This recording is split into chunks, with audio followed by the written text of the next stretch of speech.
अध्याय 4 साधारण जीवन गहन विचार। गुरु रामानंद ने राम नाम की दीक्षा लेने के बाद कबीर का जीवन और अधिक गहराई से आध्यात्मिक हो गया। फिर भी उनकी बाहरी जीवन वही रहा, साधारण, सरल और पूरी तरीके से आम जन जैसा।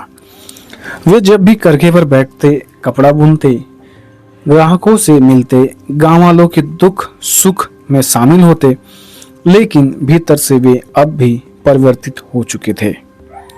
कबीर जी का करघा केवल धागों का कपड़ा नहीं बुनता, बल्कि उस खटखट की लय में आध्यात्मिकता के सूत्र भी गढ़ते।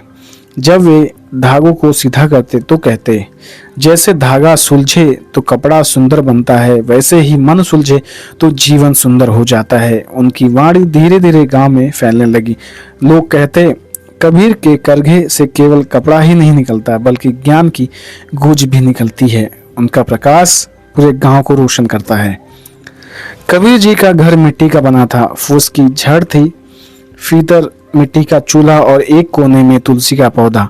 वे अक्सर कहते, भाई बड़ा घर या महल नहीं चाहिए, दिल में भगवान का नाम हो तो कुटिया भी स्वर्ग जैसी लगती है। वे सादा भोजन करते, रोटी दाल और कभी कभी सब्जी, परंतु उनके मन में संतोष था।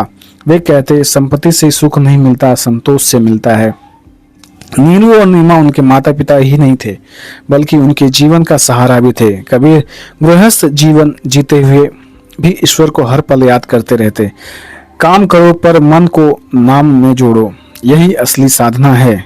कबीर जी की अनुभूतियां अब दोहों के रूप में निकलने लगी। गांव वाले जब उनसे कुछ पूछते तो वे उत्तर में सहज दोहा कहते, पोथी पढ़ी पढ़ी जग मुआ, पंडित भया न कोई, ढाई आखर प्रेम का, पढ़े सो पंडित होय।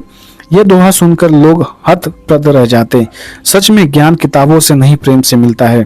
कबीर जी का मन समाज की रूढ़ियों को स्वीकार नहीं करता, लेकिन देखते देखते लोग मंदिर की घंटियां बजाते, मस्जिद में सजदा करते, पर घर लौटते ही झगड़ते। तब वे कहते, माला फेरत जग भया, फिरा न मन का फेर, कर का मन का छोड़ दे, मन का फेर। माला फेरत जग भोया, फिरा न मन का फेर, कर का मन का छोड़ दे, मन का फेर। उनके शब्द सीधे दिल में उतरते थे। लोग सोचते पर मजबूर हो जाते कि असली पूजा भीतर की शुद्धि है। कबीर जी स्वयं गरीब थे, इसलिए उन्हें गरीबों का दुख सबसे अधिक समझ में आता। जब गांव में कोई भूखा होता तो वे अपनी थाली बांट देते, जब कोई मजदूर परेशान होता तो उसे ढांढस मारते।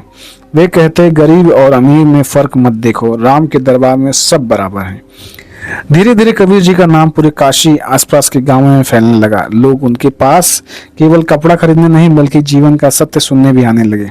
कई बार वे उनकी बातें सुनकर चौंक जाते, क्योंकि कबीर सीधे बोलते थे, धर्म कर कांड से नहीं, बल्कि सच्चे प्रेम और सेवा से मिलता है। कबीर की बढ़ती लोकप्रियता देखकर पंडित और मौलवी चिंतित होने लगे। ये जुलाहा हमारा अधिकार छीन रहा है, लोग हमारे मंत्र छोड़कर इसकी वाणी सुन रहे हैं। लेकिन कबीर जी को इसकी परवाह न थी। वे जानते थे सत्य को छुपाया नहीं जा सकता। कबीर जी अपने जीवन को ही उपदेश बना चुके थे। करघे पर बैठकर कपड़ा बुनना, सादा भोजन करना, ईश्वर का नाम लेना और हर किसी से प्रेम पूर्वक व्यवहार करना, यही उनका धर्म था। वे कहते, जैसे सुई कपड़े को जोड़ती है, वैसे ही प्रेम मनुष्यों को जोड़ता है। इसी प्रकार कबीर जी ने साधारण जीवन जीते हुए गहन विचारों की गंगा बहाई। उनकी खटखट की करघे की आवाज अब समाज के दिलों में गूंजने लगी। लोग समझने लगे कि संत होना महलों या जंगलों में रहने से नहीं, बल्कि अपने घर परिवार में रहकर भी सत्य को जीने से है। ये अध्याय 4 आपको सुनकर देखकर कैसा लगा, मुझे कमेंट करके जरूर बताएं। वीडियो देखने के लिए धन्यवाद। जय हिंद।